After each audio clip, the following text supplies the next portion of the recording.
بسم اللہ الرحمن الرحیم۔ اسلام اور عصر حاضر کی تبدیلیاں، اس پہ یہ جو میری بک ہے تو اس پہ ہم ڈسکشن پچھلے لیکچر میں ہم کر رہے تھے۔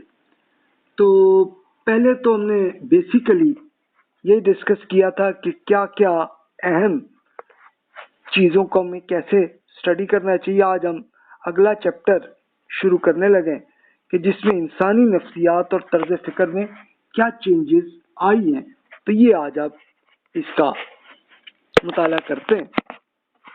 اب دیکھیں، موجودہ دور میں انسان کی نفسیات اور طرز فکر کے اعتبار سے کوئی غیر معمولی تبدیلیاں آئی ہیں۔ ایک تو یہ کہ عقل کے استعمال میں اضافہ ہوا، اور یہ گلوبلی ہوا، ہر انسانوں ہر قوم میں عقل کا استعمال ہو رہا ہے، زیادہ ہو رہا ہے۔ توہم پرستی پرانی ہسٹری میں تھی، اب کم ہوگی، ختم نہیں ہوئی لیکن ہے، لیکن کم ہو رہی ہے آہستہ آہستہ۔ اور قدیم فلسفے کا خاتمہ کرتے ہوئے سائنسی طرز عمل ہوا۔ اب یہ کیا ہے اور یہ تھا کیا پہلے، یعنی ایک ہم اولڈ ایج میں بھی ہم دیکھیں گے کہ کیا ہے، اور اب سائنسی طرز فکر میں کیا چینجز آئی ہیں۔ آئیے عقل کے استعمال میں اب دیکھیے کہ قدیم دور کا انسان عقل کو کم ہی استعمال کرتا تھا۔ عقل کا استعمال صرف غیر معمولی ذہین افراد ہی اس پہ کرتے تھے، اور وہ بھی بہت سے معاملات میں عقل کو محدود سمجھتے ہوئے اس کے استعمال سے گریز کرتے تھے۔ اس کی واضح مثال اب مذہب کا میدان ہے کہ مذہبی معاملات میں یہ فرض کر لیا گیا کہ خدا اس دنیا کے سب سے نائبین کی مدد سے چلا رہا ہے، وہ بذات خود خدائی صفات کے حامل ہے۔ ان نائبین کے بارے میں بہت سے قصے کہانیاں وہاں پہ لکھی گئیں، اور اسی بیسس پہ پھر دیوی دیوتاؤں کا ایک پورا تصور بنا، اور اس کے لیے ایک باقاعدہ اس کی پوجا بھی کرنے لگے لوگ۔ یہ کیوں تھا؟ یعنی یہ کیا تھا کہ ایک تصور یہ آیا کہ یار یہ جو بہت ذہین انسان ہے، تو وہ اصل میں ہوا کیا ہے کہ یہ یا تو خدا کا ایک کوئی خاص قریب ترین دوست ہے، یا خدا کا بیٹا ہے، یا ایون خدا خود ہے۔ تو یہ تصور کرنے لگے، تو پھر ان شخصیتوں کی پوجا پھر اس طرح شروع کی کہ انہوں نے پھر جب تک وہ زندہ تھے تو آگے انہی پہ سجدہ کرنے لگے، اور پھر یہ بھی ہوا کہ جو فوت ہو گئے تو چلو اس کے بعد ان پہ مزار بنا لیا، اور پھر ان کے مجسمے بنائے، اور یہ اس کی پوجا کا سلسلہ جاری رہا۔ اب یہودی، عیسائی، مسلمان قوموں میں انبیاء کرام علیہ السلام کا ایک مسلسل سلسلہ رہا ہے، اور انبیاء کرام علیہ السلام اپنے پیروکاروں پر عقل استعمال کرنے کی تلقین کرتے رہے کہ بھائی عقل کو آپ استعمال کریں۔ اللہ تعالیٰ نے اس لیے آپ کو عقل دی ہے کہ آپ اپنی غلطیوں کو ٹھیک آپ کر سکتے ہیں، وہ کریں۔ اچھا، جو ایمان لے آتے تو وہ اس پہ عمل بھی کر لیتے، لیکن جو لوگ پھر بھی اپنی توہم پرستی میں وہ رہتے تو وہ اسی پہ ہی چلتے رہتے، اس پہ عمل جو ہے وہ ایسے ہی رہتا معاملہ سلسلہ۔ جب ان پیروکاروں کے بعد نسلیں جو ہیں دوسری اقوام کے فلسفے اور تصورات سے متاثر ہوئے، تو ان کے یہاں بھی عقل ایک دوسرے درجے کی چیز ہی ہوگی۔ نہیں یار، عقل سے نہیں سوچنا، بلکہ بس وہ جیسے بزرگوں نے کہہ دیا این اسی پہ عمل کرنا۔ بالخصوص مسلمانوں کے یہاں تنقید ایک شجر ممنوع قرار پایا۔ یہ کب ہوا؟ یہ کیا شجر ممنوع کیا ہوا؟ یعنی ہوا کیا کہ مسلمانوں میں رسول اللہ صلی اللہ علیہ وسلم نے، قرآن مجید میں اللہ تعالیٰ نے عقل کے لیے آپ کو کہا کہ بھائی آپ عقل کا استعمال کیوں نہیں کرتے، آپ کریں اس میں۔ تو ہوا یہ کہ مسلمان عقل استعمال کرنے لگے، نئے نئے علوم سیکھتے ہوئے ریسرچ کرتے رہے تو عروج پہ آ گئے، لیکن پھر انہوں نے آہستہ آہستہ ہوا یہ کہ شجر ممنوع قرار دیا کہ نہیں بھی عقل پہ اب نہیں کرو، اب بس جو پرانے بزرگوں نے سمجھ لیا ہے وہی کافی ہے۔ تو اسی کو ہم کہتے ہیں تقلید۔ تقلید کیا ہے؟ یعنی عربی زبان کا یہ لفظ ہے کہ اس کا مطلب یہ ہے کہ جیسے کسی